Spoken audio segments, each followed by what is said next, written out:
வணக்கம் ஃப்ரெண்ட்ஸ். லக்ஷ்மி அம்மா அவர்கள் எழுதிய ஸ்ரீமதி மைதிலி. அத்தியாயம் 7. கொஞ்ச நேரத்தில் மங்களபவனம் பெரும் அமர்க்களத்தில் மூழ்கிவிட்டது. பத்மினியின் கூக்குரலை கேட்டதும் நிம்மதியாக கதை புத்தகம் ஒன்றை படித்து கொண்டிருந்த சித்தப்பா அதை கீழே விட்டு தமது வயதை பொருட்படுத்தாது ஓடியும் வந்தார். என்னம்மா என்னம்மா என்று பதறி அவரிடம் பத்மினி கண்ணீரும் கம்பளையுமாக தனக்கேற்பட்ட அவமானத்தை பன்மடங்காக பெருக்கி கூறினாள். வெறும் வாயை மென்றவனுக்கு ஒரு பிடி அவல் கிடைத்ததற்கு ஒப்பாக இருந்தது இந்த சம்பவம் அவருக்கு. அவ்வளவுதான் சித்தப்பா. இந்த சிறு விஷயத்தை கண் காது மூக்கு வைத்து 1000 பெருக்கி உடனே மங்களம்மாளிடம் பரப்பிவிட்டார். கொஞ்ச நாட்களாக சித்தப்பாவின் துவேஷ பிரசாரத்தினால் மங்களத்தின் மனம் மிகவும் மாறிவிட்டிருந்தது. மேலும் பத்மினி தங்கள் கிரகத்திற்கு வந்த பிறகே மைதிலி பால் இருந்த விசுவாசமும் நம்பிக்கையும் சிறிதாக குறையத் தொடங்கியிருந்தன.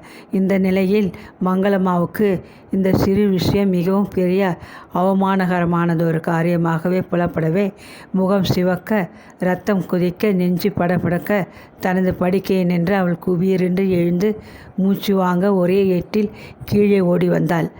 சும்மா இருந்திருக்கப்படாதா? நமக்கு ஏன் இந்த பொல்லாப்பு என்று தன்னையே கடிந்த வண்ணம் அடுப்பருகில் மிகுந்த மனசோர்வுடன் நின்று கொண்டிருந்த மைதிலியை கண்டதும் அவளுக்கு ஆத்திரம் பற்றி கொண்டு வந்தது. இந்த கலவரத்திற்கு காரணபூதமாக நின்று கொண்டிருந்த புதிய சமையல்காரனை அப்பால் போகும்படி சைகை செய்துவிட்டு கண்களில் கனல் பொறி பறக்க மைதிலி அருகில் வந்தாள் அவள். அடி மைதிலி, நீ அந்த பெண்ணை என்ன சொன்னாய்? அவள் யார் என்று எண்ணிக்கொண்டு அப்படி துச்சமாக பேசிவிட்டார் என்று இடியோசையை கேட்கும் துணியில் ஆத்திரத்துடன் நிறைந்தாள். நாத்தனாரின் உக்ரோபம் மைதிலியின் தளிர் மேனியை கிளியினால் கிடுகிடுவென்று நடுங்க வைத்துவிட்டது. துயரத்தினால் நெஞ்சடைக்க மெல்லிய குரலில், அக்கா, நான் தவறாக ஏதும் சொல்லவில்லை. பத்மினி சிறிய பெண், அவளுக்கு புத்திமதி கூற வேண்டியது என் கடமை என்று சாதாரணமாக சொன்னேன் என்று முடிக்கும் முன் நிழல் போல் பின்னால் வந்த முத்துசுவாமி, நல்ல புத்திமதி இது. அவமானகரமான இந்த குற்றச்சாட்டு மொழிகள் பத்மினி அண்ணா காதில் பட்டுவிட்டால் அவன் சும்மா இருக்க மாட்டான். பேசியவர்களை நாக்கே துண்டித்து விடுவான். இல்லாதவன் வீட்டு பெண் அல்ல அவள். யாரும் அவளை கண்டபடி பேசிவிட முடியாது என்பதை ஞாபகம் இருக்கட்டும் என்று மறைமுகமாக அவள் மீது சொல்லம்பகலை வாரி வீசினார். மைதிலிக்கு இதை கேட்டதும் ஆத்திரம் தாழ முடியவில்லை. சித்தப்பா, கொஞ்சம் நீங்கள் தயவு செய்து பேசாமல் இருங்கள். பெரியவர் ஆயிற்று என்று நான் அதிகம் சொல்ல விரும்பவில்லை. இது எங்கள் குடும்பத்திலே நடக்கும் ஒரு விவாதம். அதில் நீங்கள் அனாவசியமாக பங்கெடுத்து கொள்ள வேண்டாம் என்று சட்டென பதிலளித்தாள். சித்தப்பாவின் கண்கள் உடனே சிவந்தன, நாசிகள் விரிந்தன. ஓடி களைத்த வேட்டை நாய் போல் கோப பெருமிச்சிருந்த அவர் மங்களத்தின் பக்கம் ஆக்ரோஷமாக திரும்பி, பார்த்து கொள்ளம்மா மங்களம், நான் சொன்னால் பொய் என்றுதான் உனக்கு தோன்றும். இந்த பெண் என்னை கொஞ்சமும் மதிப்பதே இல்லை. என் வயசு என்ன, இவள் வயசு என்ன? எப்படி பேசுகிறாள் பார்த்தாய் அல்லவா என்று தூபம் போட்டார். பற்களை நன்னறிவென்று கடித்த மங்களம் கோபம் கொந்தளித்து தனது விழிகளை உருட்டி வீழ்த்திவிட்டு, அடி மைதிலி, போதும், வாயை மூடு. ஏழை பெண், தாயில்லாதவள் என்று உனக்கு கிரக்கம் காட்டி உன்னை உயர்ந்த ஸ்தானத்திலேயே வைத்ததற்கு நல்ல பிரதி உபகாரம் செய்துவிட்டாய். எதிர்த்து பேசுவதை இன்றோடு நிறுத்திக்கொள். சின்னவள் விஷயத்திலே ஏதாகிலும் நீ தலையிட்டாயோ, பிறகு நான் மிகவும் பொல்லாதவளாகி விடுவேன். உன்னை போல் அவள் இந்த வீட்டில் கட்டின புடவையுடன் நுழைந்து விடவில்லை என்பதை மறந்துவிட வேண்டாம். அவள் அண்ணா வரை இந்த விஷயம் ஏற்றிவிட்டால் நம்மை சும்மா விடமாட்டான். சுட்டு பாசு சாம்பலாக்கி விடுவான் என்று கர்ஜித்துவிட்டு புடவை தலைப்பை தரையில் புரள மிடுக்காக ராணி போல் அங்கிருந்து சென்று விட்டாள். துயரமும் அவமானமும் ஒருங்கே வேதனை செய்யவே மைதிலி அதை தாழ முடியாத கரங்களால் முகத்தை மூடிக்கொண்டு ஓவென்று அழுதுவிட்டாள். கட்டுப்படுத்த இயலாத பெருகி ஓடிக்கொண்டிருந்த கண்ணீரை துடைத்து கொண்டு ஒரு வழியாக தன்னைத்தானே சமாதானப்படுத்தி கொள்ள முயற்சி செய்கையில் அலைப்போல் சப்தம் எழுப்பிக் கொண்டு ஸ்ரீகாந்தன் அங்கே விரைவாக வந்தான்.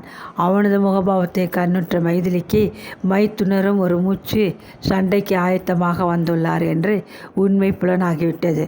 தன் ஆசை மனைவியின் அழகிய விழிகளில் நீர் பெருகி ஓடும்படி கடுமையாக பேசிவிட்ட மதனியன் மீது ஸ்ரீகாந்தனுக்கு எல்லையற்ற கோபம். அவன் அவனது உள்ளத்தில் கொந்தளித்த உணர்ச்சிகள் அனைத்தும் அவனது முகத்திலே பிரதிபலித்து கொண்டிருந்தன. மைதிலியிடம் அவனுக்கு எப்பொழுதும் கொஞ்சம் மரியாதை உண்டு. எனினும் இன்றைய சம்பவத்தினால் அவன் அந்த எல்லைக்கோட்டை தாண்டிவிட்டான். மன்னி, பத்மினி, ஏன் அப்படி கடுமையாக பேசினீர்கள்?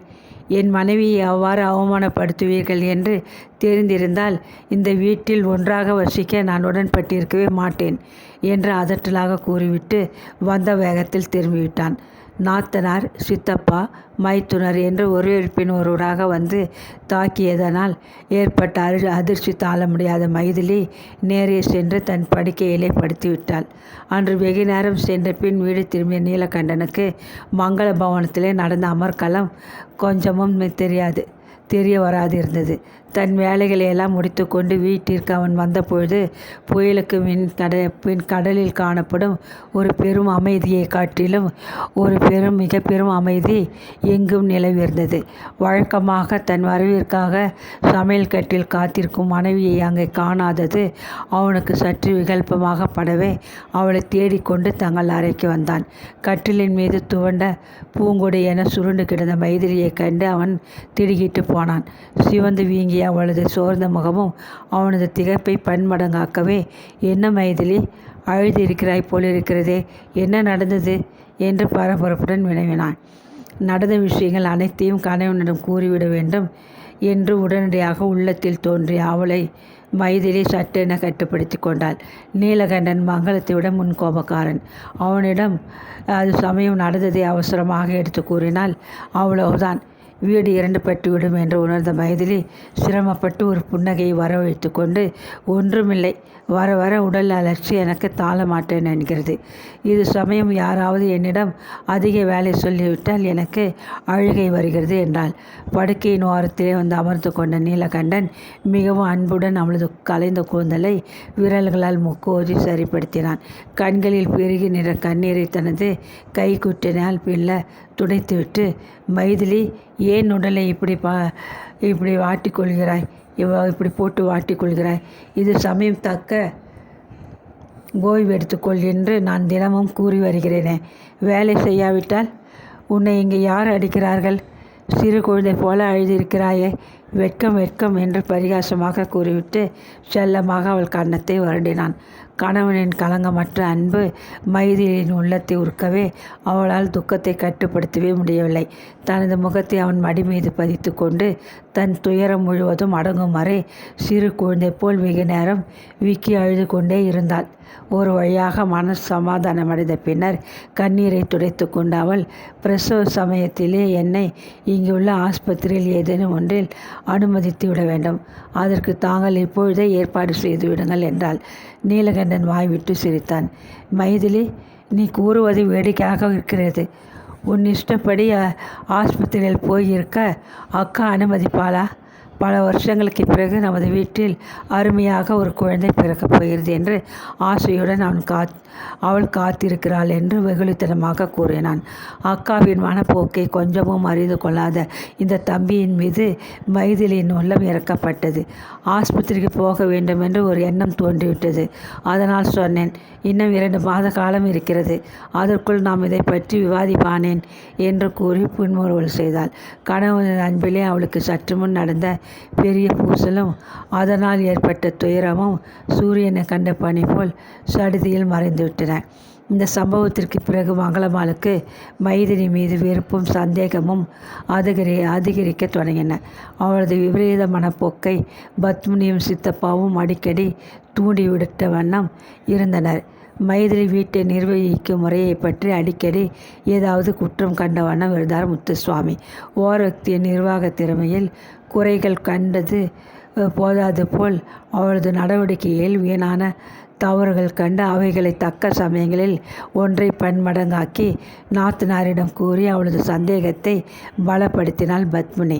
இதன் விளைவாக ஒரு காலத்தில் அமிர்தமாக நேசித்த மைதிலியை மங்களம் சில நாட்களில் விஷம் போல் வெறுக்க தொடங்கிவிட்டாள். உள்ளத்திலே பெரும் பேயாக பிடித்து கொண்டிருந்த சந்தேகத்தின் விளைவாக மைதிலி செய்த எல்லா காரியங்களும் அவளுக்கு தவறாகவே தோன்றின. குழந்தை மாதவன் மைதிலி எடுத்து வைத்து கொஞ்சி விளையாடினால் அந்த காட்சி பூதகி குழந்தை கண்ணனை கொல்ல செய்த சூழ்ச்சி போலதான் மங்களத்திற்கு தோன்றியது. பெட்டிகளை திறந்து பணத்தை எண்ணி வைக்கும் போதும் நகைகளை எடுத்து பத்திரப்படுத்தும் போதும் முன்போல் மைதிலியை அவள் சுதந்திரமாக விட்டுவிடாது கூடவே அருகில் நின்று கண்காணிக்க தொடங்கினாள். ஒரு சமயம் வீட்டு செலவிற்கு சாமான் வாங்குவதாக கூறி பணத்தை எடுத்து மைதிலி இடையே அபகரித்து தனக்கு சொத்து சேர்த்து கொள்கிறாளோ என்று அவநம்பிக்கை அவளுக்கு ஏற்பட்டுவிட்டது. இவற்றையெல்லாம் விட மைதிலி வீட்டில் எல்லோரிடமும் தாராளமாக பழகிய முறையில் மங்களத்திற்கு திடீரென்று சந்தேகம் தோன்றத் தொடங்கிவிட்டது. சிறு வயது, மேலும் பார்க்க லட்சணமான பெண். எந்த புற்றில் எந்த பாம்பு இருக்குமோ என்று சித்தப்பா அடிக்கடி எடுத்து ஓதிய மந்திரம் அவளது மூளையை குழப்பிவிட்டிருந்ததனால் திவாகரன் கபடம் ஏதுமின்றி குழந்தையைப் போல் பாவித்து மைதிலியிடம் பழகிய தோரணையை காண மங்களத்திற்கு திடீரென்று பிடிக்காது போய்விட்டது.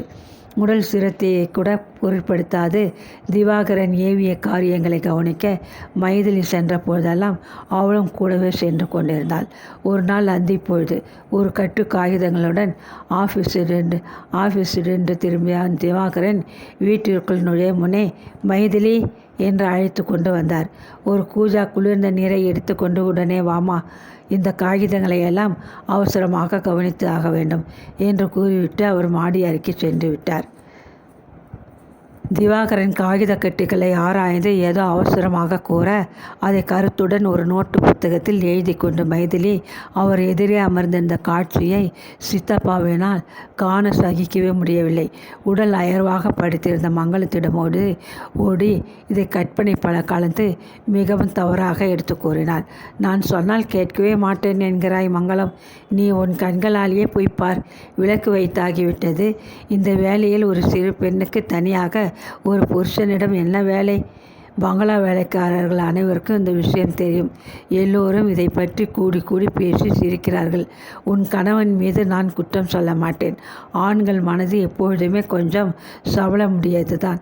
இருந்தாலும் இந்த குடும்பத்தில் இப்படி விவசாய கெட்ட காரியங்கள் நடப்பது நன்றாகவே இல்லை என்று கூறிவிட்டு திரும்பினார். சித்தப்பாவும் மங்களமும் ஏக காலத்தில் திடுக்கிட்டு போனார்கள். கோபமே உருவமாக நீலகண்டன் அவர்கள் பின்னால் வந்து நின்று கொண்டிருந்தான். அத்தியாயம் 8. சமயோஜித சித்தப்பாவுக்கு முதலில் சட்டென தன் உணர்வு ஏற்பட்டது. நிலைமையை சமாளிக்கும் நிமித்தம் ஒன்றுமே விசேஷம் நடக்காதது போல் தொண்டையை பலமாக கனைத்து கொண்டு ஒரு கள்ளச்சிரிப்புடன் சிரித்தார் அவர். என்ன நீலகண்டன், ஏது இவ்வளவு சீக்கிரம் வெளியிலிருந்து திரும்பிவிட்டாய்?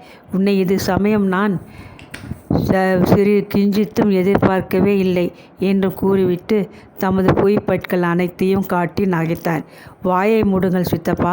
யாரிடம் இந்த பசப்பு மொழிகள்? சொன்னதையெல்லாம் கேட்டு தலையாட்டி கொண்டிருக்க நானும் அக்காவை போல் ஒரு ஏமாந்த பிள்ளை அல்ல. சொல்லி கொண்டிருந்த விஷயத்தை தாராளமாக தொடர்ந்து முடியுங்கள், கேட்கலாம் என்று கோபத்துடன் சீறினான் நீலகண்டன். கோபமே உருவாக தம்பி நின்ற நிலை மங்களத்திற்கு தாங்கொணாத பயத்தை உண்டு பண்ணியது. எனினும் தானே வீட்டிற்கு எஜமானி என்ற நினைப்பு சட்டென உண்டாகவே அவள் கடுமையாக, நீலகண்டா, பெரியவர் என்ற மரியாதை இல்லாமல் என்ன பேச்சு பேசுகிறாய்? கொஞ்சம் நாக்கை அடுக்கு. ரொம்ப நியாயத்தை கண்டவன்தான் நீ என்று குறுக்கே இறைந்து கத்தினாள். தாரையாக முகத்தில் வழிந்தோடிய வியர்வையை மேல் துண்டினால் அழுத்தி துடைத்து கொண்டான் நீலகண்டன். உணர்ச்சி கொந்தளிப்பில் அவனுக்கு வார்த்தைகள் தடுமாறின. மூச்சு திணறியது. அக்கா, இவ்வாறு பேச உங்களுக்கு அவமானமாக இல்லையா? இந்த சித்தப்பா நமக்கு யாரை போல்? ஒரு வருஷமாக இந்த வீட்டில் தண்ட சாப்பாடு சாப்பிடுவதோடு இல்லாமல் களங்கமற்ற என் மனைவி மீது அபாண்டமாக பழியை சுமத்துகிறாரே, அதை நீங்கள் காது கொடுத்து கேட்டுக்கொண்டிருக்கிறீர்களே. மைதிலியை குற்றம் சொன்ன அந்த நாக்கை என்று ஆவேசமாக இறைந்து கத்தினவன் மேலே பேச முடியாது நிறுத்தி கொண்டான். அவனது உடல் கிடுகிடுவென்று நடுங்கியது. புயல் அடித்த போதிலும் பூகம்பமே எழுந்த போதிலும் ஸ்ரீமான் திவாகரனது சிந்தனையை எதுவுமே கலைக்க முடியாது. தமது வேலைகளை முடித்து கொண்டதும் அறையை விட்டு வெளியே வந்த அவர், மங்களம், சித்தப்பா முதலியோர் உரத்த குரலில் விவாதம் செய்து கொண்டிருந்த இடத்தை தாண்டி தமது அறைக்கு சென்று கொண்டிருந்தார். மறுநாளை பற்றிய தொழில் விவகாரங்களில் எண்ணத்தை ஓடவிட்டிருந்த அவர் காதுகளில் அந்த மூவரும் இறைந்து கத்துவது சற்றும் கேட்கவே இல்லை. திவாகரன் எழுதி முடிக்க சொன்ன கணக்கு விவரங்களை சுருக்கமாக குறிப்பிட்டு கொண்டு அவைகளை பின்பு அவகாசத்தோடு விரிவாக எழுதி முடித்து விடலாம் என்ற எண்ணத்துடன் காகித கட்டுகளை மேஜைக்குள் பத்திரமாக வைத்து பூட்டிவிட்டு அறையை விட்டு வெளியே வந்த மைதிலி தன் பெயரை உச்சரித்த கணவன் இறைந்து கதறுவதை கேட்டதும் திடுக்கிட்டு மெய் சூர்ந்து வராந்தாவளியே சுவர் ஓரமாக நின்று விட்டாள். என்ன நடந்தது? ஏன் இப்படி கூச்சலிடுகிறார் என்று அவள் தனக்குள்ளே ஆராயும் முன் மங்களம்மாள் மகளாவே அதிரும்படி பெருங்குரலில் அதட்டலாக, நீலகண்டா, வாயை மூடு. சித்தப்பாவை அப்படி அலட்சியமாக பேச நீ யாரை போல? நான் கேட்கிறேன். உன் வீட்டு சாப்பாடை சாப்பிட்டு கொண்டு அவர் இங்கே தங்கியிருக்கவில்லை. அவர் கூறியதில் என்ன தப்பு கண்டுவிட்டாய்? நானும் இதுவரை பொறுத்து கொண்டு தான் இருந்தேன். ஆனால் பொறுமைக்கு ஒரு எல்லை உண்டல்லவா? ஊர் சிரிக்கிறது.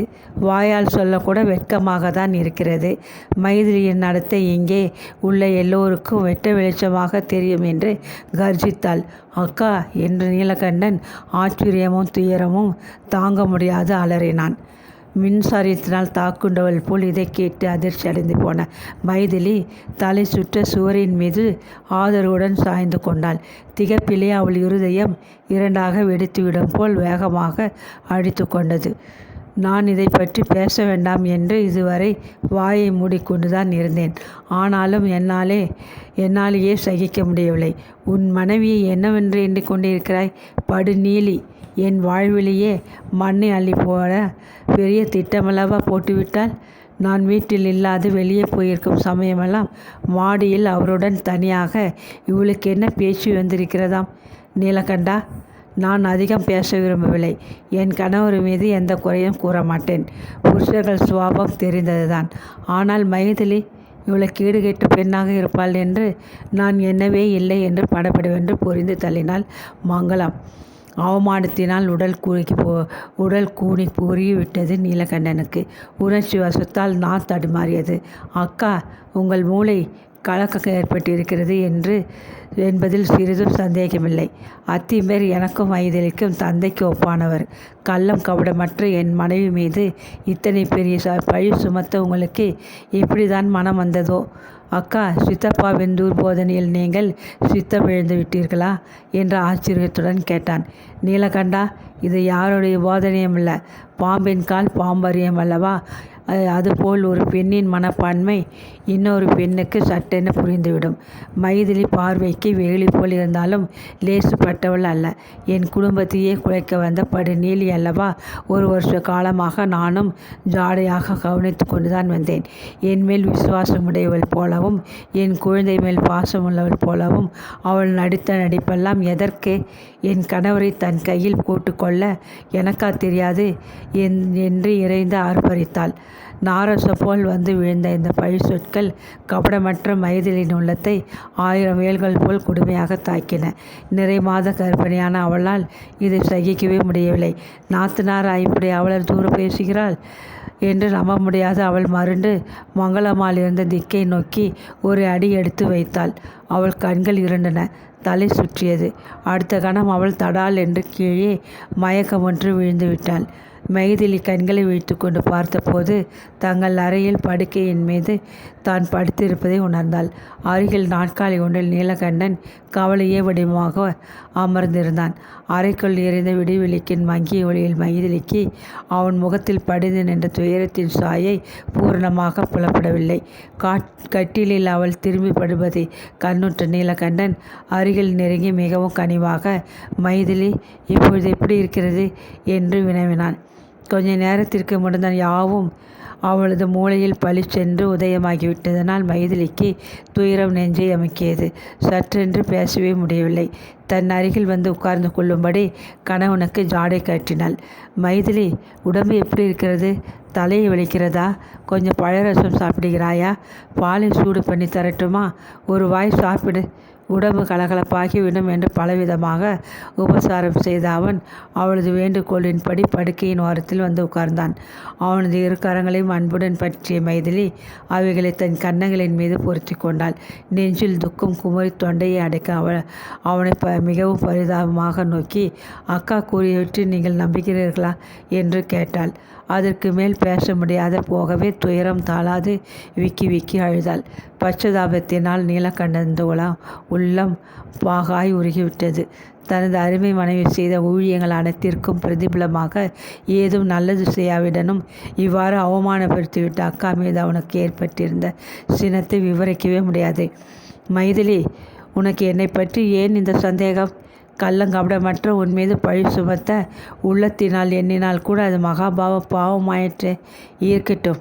அலட்சியமாக அவசூறு பேசிய இந்த அக்காவை நான் சும்மா விடப் போவதில்லை என்று ஆத்திரத்துடன் கூறிவிட்டு பற்களை கடித்தான்.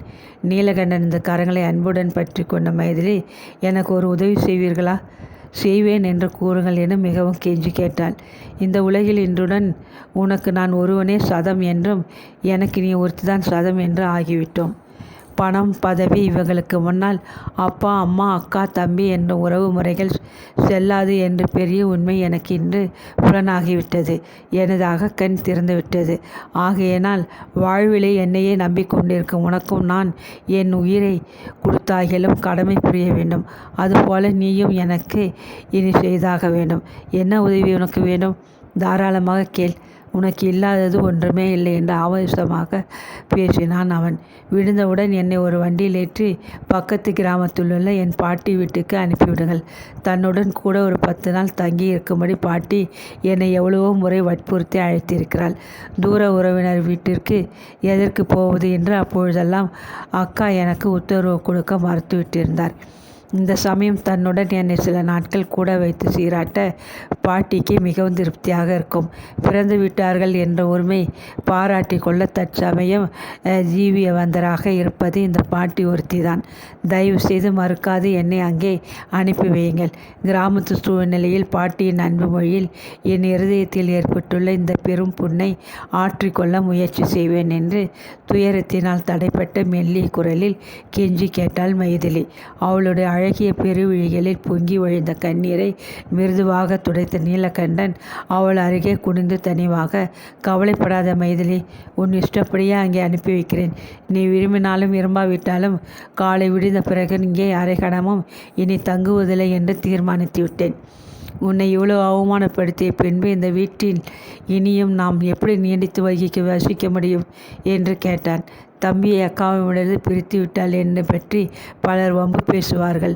அதை நினைக்கையிலே எனக்கு அச்சமாக இருக்கிறது. என்னால் முடிந்தவரை இந்த குடும்பத்திற்கு விசுவாசத்துடன் உழைத்தேன். ஆனால் முடிவில் இந்த அவமானத்துடன் வெளியேற வேண்டுமா என்று நினைக்கையிலே என் நெஞ்சு கொதிக்கிறது என்று திணறினாள் மைதிலி. தாறுமாறாக கலைந்து கிடந்த அவளது கூந்தலை மிருதுவாக வருடி சரிப்படுத்தியபடி நீலகண்டன் பேசலுற்றான். மைதிலி, நீ உலகத்தை பற்றி கொஞ்சமும் கவலைப்பட வேண்டாம். அக்கா பேசிய அவதூறுகள் பிறர் காதில் பட்டால் இன்னும் பலவித கற்பனைகள் புனைந்து ஒன்றை பத்தாக்கி பலவித கதைகள் கட்டி பறக்க விடுவார்கள். உண்மைக்கும் தியாகத்திற்கும் நம் மனசாட்சிற்கு தான் நாம் பயப்பட வேண்டும். பிறர் இது சொல்வார்களே அது சொல்வார்களே என்று அஞ்ச வேண்டியது அவசியமில்லை. அப்படி சொல்லுகிற எவரும் நாம் நித்தியப்படி சாப்பிடப்படி அளக்கப் போவதில்லை. ஆகவே நீ வீணாக இந்த சமய மனத்தை அலட்டி கொள்ளாதே. எனக்கு ஒரே ஒரு வருத்தம்தான். இந்த குடும்பத்திற்கு நீயும் நானும் பல வழிகளில் உண்மையாக நாய்போல் விசுவாசத்துடன் உழைத்தோம். அக்கா நன்றி மறந்த பாவியாகிவிட்டாளே என்று நினைக்கையில் என் மனதை ரம்மம் போட்டு அறுப்பது போல் வேதனை வாட்டுகிறது. சரி, விட்டு தள்ளு. இப்பொழுது நீ கொஞ்சம் ஏதாவது சாப்பிடு. ஆனால் அன்றிரவு மைதிலி எதுவும் சாப்பிடவில்லை. நீலகண்டனுக்கும் சாப்பிட மனம் இருக்கவில்லை. துயரத்தினால் இருந்து போன அந்த இளம் தம்பதிகள் அன்று இரவு வெகு நேரம் தூங்கவே இல்லை. நீலகண்டன் வீட்டை விட்டு போகப் போகிறான். பெட்டி படுக்கைகளை சித்தப்படுத்தி கொண்டிருக்கிறான் என்பதை வேலைக்காரன் மூலம் கேள்விப்பட்ட மங்களத்திற்கு கோபம் பொத்து கொண்டு வந்தது. சமையல்கார சாமானா காலையில் கொண்டு வந்து வைத்த காப்பியை கூட பருகாது அவள் எழுந்திருந்து வேகமாக நீலகண்டனது அறைக்குள் வந்து நின்றாள். அது சமயம் மைதிலி பெட்டிக்குள் தங்கள் சாமான்களை அடுக்கி கொண்டு தரையில் அமர்ந்திருந்தாள். நீலகண்டன் சுவரில் மாட்டியிருந்த தனது சட்டை துணிமணிகளை சேகரித்து கொண்டு அறையின் நடுவே நின்று கொண்டிருந்தான். இப்படி நடக்கும் என்று எனக்கு தெரியும். வேண்டுமென்று என் மானத்தை கப்பலேற்ற 2 பேரும் சேர்ந்து சதி செய்கிறீர்கள் இல்லையா என்று அதட்டி கத்தினாள் மங்களம். இடுப்பில் ஒரு கையும் முகவாயில் மற்றொரு கையுமாக பரதநாட்டிய பாவத்தில் நின்று கொண்டு. சதியுமில்லை, சூழ்ச்சியுமில்லை. இவ்வாறு நடக்க வேண்டுமென்று விரும்பித்தானே நீங்கள் வாயில் வந்தபடி தூஷணையாக பேசினீர்கள். இதற்கு மேல் இங்கே தங்கியிருக்க எனக்கு பைத்தியமா என்ன என்று நீலகண்டன் மிகவும் கோபத்துடன் தன் சகோதரியை பார்த்து கேட்டான். முதல் நாளுக்கும் மறுநாளுக்கும் உள்ள கால பேதத்தினால் மங்களமாலின் மனம் மாறிவிட்டிருந்தது.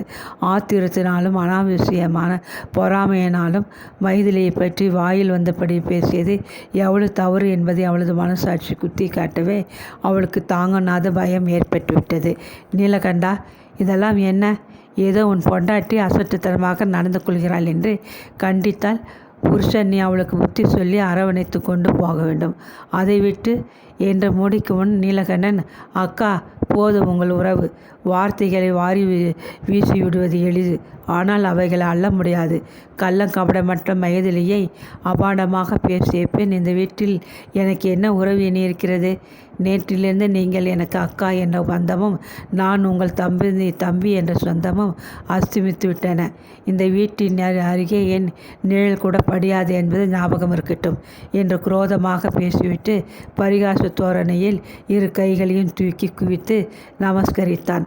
மங்களத்தின் முகம் குங்குமென சிவந்தது. ஆத்திரத்தை சகிக்க முடியாத அவள் தன் கீழ் உதட்டை அழுத்தி கடித்து கொண்டாள். பிள்ளையாக வளர்த்தெடுத்த தன் தம்பி ஒரு நிமிஷத்தில் தன்னை உதறிவிட்டு வெளியேற சுத்தமாகிவிட்டதை காண அவளால் பொறுக்க முடியவில்லை. அக்காவை விட சமீபத்தில் வந்த மனைவித்தானே இவனுக்கு உயர்ந்தவர்களாகிவிட்டாள் என்று எண்ணி வெகுண்ட மங்களம், சரி அப்படியே இருக்கட்டும், எனக்கு ஒரு தம்பி நேற்றோட மறைந்து போனான் என்று எண்ணிக்கொள்கிறேன் என்று ஆக்ரோஷமாக கூறினாள். எதையும் நினைத்து கொண்டவள் போல் மைதிலி பக்கம் திரும்பி, அடி அம்மா தேவி, உன் இஷ்டப்படி அவனை ஆட வைத்து விட்டாய். இனி நீ வைத்ததுதான் சட்டமாக இருக்கும். அது கிடக்கட்டும். நான் உனக்கு செய்து போட்டிருந்த நகைகள் ஜாடாவையும் எடுத்து கீழே வைத்து விட்டு போ. அவைகள் என்னுடையவை. உன் அப்பன் வீட்டிலிருந்து நீ பிரமாதமாக ஏதும் கொண்டு வந்து விடவில்லை என்று உருமினாள். நகைகள் என்ன அக்கா? நீங்கள் மைதிலிக்கு வாங்கி அளித்த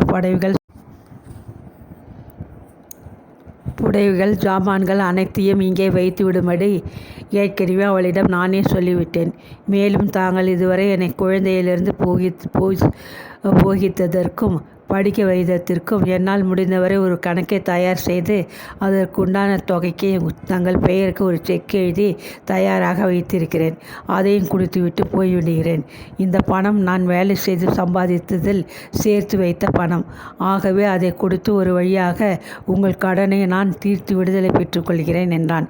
இதெல்லாம் யார் போதனை என்பதை நான் அறிவேன் என்று சீரிய மங்களம் அதற்கு மேல் பேச முடியாது கோபத்துடன் ஹாலுக்குள் வேகமாக சென்று விட்டாள். நீலகண்டனும் மைதிலியும் தங்களுக்கு என்று சொந்தமான சில பொருட்களுடன் அன்று காலையில் மங்கள பவனத்தில் நின்று வெளியேறிவிட்டார்கள். கிளம்பும் முன் நீலகண்டன் தான் வேலை நின்று அன்றுடன் விலகிவிட்டதாக ராஜினாமா கடிதம் ஒன்றை தங்கள் கம்பெனிக்கு தபாலில் அனுப்பிவிட்டான். திவாகரன் காலை வேளையில் சில சமயங்களில் கொஞ்சம் தாமதமாகவே எழுந்திருப்பது வழக்கம். ஆகவே அவரது நித்திரைக்கு பங்கம் விளைவிக்க விரும்பாத நீலகண்டன் தாங்கள் இருவரும் தனி குடித்தனம் செய்வதை பற்றி சுருக்கமாக தெரிவித்து ஒரு சிறு கடிதம் எழுதி வேலையாளிடம் கொடுத்து அவர் எழுந்ததும் அவரிடம் சேர்ப்பிக்கும்படி கூறிவிட்டு மனைவியுடன் கிளம்பிவிட்டான். நகரத்திற்கு 70 மைலுக்கு அப்பால் இருந்தது மைதிலியின் பாட்டி வசித்த கிராமம். 50 மைல் ரயில் பிரயாணம், 10 மைல் பஸ் பிரயாணம், மீதமுள்ள தூரத்திற்கு மாட்டு வண்டி பிரயாணம் என்று பலவித வாகனங்களில் ஏறி அஸ்தமிக்கும் சமயம் ஒரு வழியாக அத்தம்பதிகள் கிராமத்தை அடைந்து விட்டிருந்தனர். எதிர்பாராத விருந்தாளிகளை கண்டு பாட்டி ஆனந்தத்தில் பூரித்து போனாள். தனது வயதையும் தள்ளாமையும் உதறிவிட்டு பேத்தியையும் பேத்தி புருஷனையும் மிகவும் உபசரித்தாள். கீழ்ந்த பாயை தரையில் விரித்து கொண்டு படுக்க நேரிட்ட போதிலும் அன்று இரவுதான் முதலாக மைதிலி நிம்மதியாக உறங்கினாள் என்றே கூற வேண்டும். பாட்டி காமாட்சி அம்மாள் காலம் சென்று தன் கணவர் விட்டு போன சொல்ப ஆஸ்தியை கொண்டு ஏதோ காலம் கடத்தி வந்தாள். அவள் உள்ளத்தில் பரந்த ஆகாயத்தை விட அதிக அன்பு இருக்கத்தான் இருந்தது. ஆனால் அவளது வறிய நிலை வந்து விருந்தாளிகளை 3 தினங்களுக்கு மேல் வைத்து போஷிக்க கட்டி வராததாக இருந்தது. இதை ஜாடையாக கண்ணுற்ற நீலகண்டன் மைதிலியுடன் கலந்து ஆலோசித்தான். பாட்டிக்கு சிரமம் கொடுக்காதபடி தாங்கள் தங்கியிருக்கும் வரை வீட்டு செலவிற்கு வேண்டிய சாமான்களை வாங்கி போட்டு விடுவது என்று இருவரும் ஒரே மனதாக தீர்மானித்தார்கள். மங்கள பவனத்தினின்று புறப்பட்ட பின்பு பிரயாண செலவு போக நீலகண்டன் கைவசம் கொஞ்சம் பணம் இருந்தது. அதனால் கிராமத்திற்கு வந்த 3வது நாள் காலை சாமான்கள் வாங்கி வர அருகில் இருந்த சிறிய நகரத்திற்கு அவன் சென்றிருந்தான். சுற்றி அலைந்து வேண்டிய சாமான்களை பேரம் செய்து வாங்கி ஒரு மாட்டு வண்டியில் போட்டுக்கொண்டு அவன் திரும்பிய பொழுது நன்றாக இருட்டிவிட்டது. சாமான்களை இறக்கி வைத்து கொண்டு உள்ளே நுழைந்த நீலகண்டன் மைதிலி தரை மீது குப்புறப்படுத்தியிருப்பதைக் கண்டு திடுக்கிட்டு போனான். சுவர் ஓரமாக கிராமத்து பெண்கள் இருவர் ஏதோ துக்க சம்பவம் நேர்ந்து விட்டது போல கன்னத்தில் கையை வைத்து கொண்டு கவலை உருவாக நின்று கொண்டிருந்தனர். சமையல் அறையில் தட்டு தடுமாறிக்கொண்டு சுக்கு வெந்நீர் சுத்தப்படுத்தி கொண்டிருந்த காமாட்சி அம்மாள் அவனை கண்டதும் பரபரப்புடன் வெளியே வந்து, நல்ல வேலைக்கு வந்தாய். மைதிலிக்கு மத்தியானம் மிகுந்த பிரசவ வேதனை ஆரம்பித்து விட்டது. எங்கள் எல்லா வீட்டுக்கும் வழக்கமாக வரும் நாகம்மாள் கூட ஊரில் இல்லையாம். முனிசிபாலிட்டி நர்ஸை கூப்பிடலாம் என்றால் இங்கிருந்து 10 மைல் ஓடியாக வேணும். எனக்கு கையும் ஓடலை காலும் ஓடலை என்று அலற்றினாள். கொண்டு வந்த மூட்டைகளை தொப்பென்று கீழே போட்ட நீலகண்டன், பாட்டி ஆஸ்பத்திரி அருகில் எங்கே இருக்கிறது என்று பதறினான். ஆஸ்பத்திரியா? இங்கிருந்து 18 மைலாவது போனால்தான் உண்டு என்று ஏக காலத்தில் இரட்டை நாயனம் போல ஒத்துப்பாடினார்கள் வேடிக்கை பார்க்க வந்திருந்த அந்த 2 கிராமத்து பெண்களும். பாட்டியும் மற்ற இருவரும் உதவி செய்ய மைதிலியை தூக்கி தான் வந்த மாட்டு வண்டியில் போட்டுக்கொண்டு ஆஸ்பத்திரிக்கு சென்றான். நீலகண்டன் வண்டி திருமுனையை கூட தாண்டிராது. அதுவரை மூச்சு பேச்சென்று தோண்டபடி கிடந்த மைதிலி திடீரென்று ஆவேசம் வந்தவள் போல் நீலகண்டன் தோள்களை இறுக்கி பிடித்து கொண்டு, என்னை இங்கே விடுங்கள், என்னால் ஆஸ்பத்திரி வரை வர முடியாது என்று வேதனை தாழ முடியாது அலறினாள்.